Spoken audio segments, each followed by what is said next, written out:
शेतकऱ्यांसाठी 2 लाखापर्यंतची कर्जमाफी पात्र शेतकऱ्यांसाठी केलेली आहे.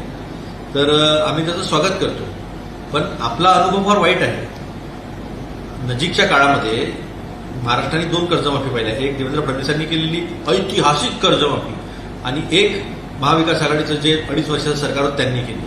महाविकास आघाडीच्या सरकारमध्ये 19,000 कोटीची कर्जमाफी करत असताना एकही फॉर्म कोणाला भरावा लागला नाही, कोणाला रांगेत उभं राहावं लागलं नाही, कोणाला केवायसी करावं लागलं नाही, कोणाला हे सांगावं लागलं नाही माझा भाऊ सरकारी नोकरी करतो की नाही करत. अशा कुठल्या फालतूच्या अटी सुद्धा टाकल्या नव्हत्या आणि सरसकट सातबाऱ्यातून जे आहे, बँकेतून जे आहे ते कर्ज जे आहे ते कमी झालं होतं, सातबारे पुढे झालेले होते.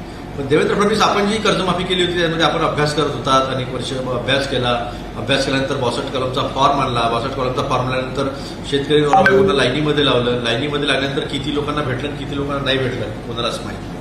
मागच्या वर्षी अतिवृष्टी झाली, आपण काय मदत केली लोकांच्या बिलकुल समोर आहे की दिवाळीच्या तोंडावर सुद्धा लोकांना मदत झाली नव्हती. पीक विम्याची कशी लोकांची फसवणूक झाली, कसे प्रीमियम कंपन्यांचाच फायदा झाला पण शेतकऱ्याचा फायदा झाला नाही.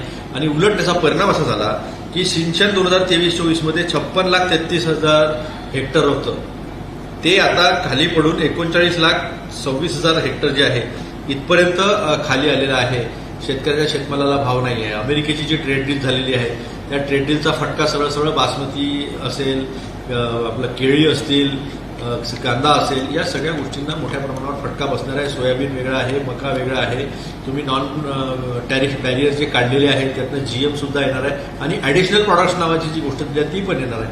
पण त्या अनुषंगानं शेतकऱ्यांच्या शेतमालाला भाव मिळाला पाहिजे, त्याला प्रोटेक्शन मिळालं पाहिजे. असल्या पद्धतीची कुठलीही योजना जी आहे ती या बजेटमध्ये अजिबात नव्हती. उलट आता काही करू शकत नाही बा मी आता हतबल आहे म्हणून 2047-2047-2047चं व्हिजन जे आहे ते दाखवून नुसती फसवणूक करण्याशिवाय दुसरं काहीही केलेलं नाही.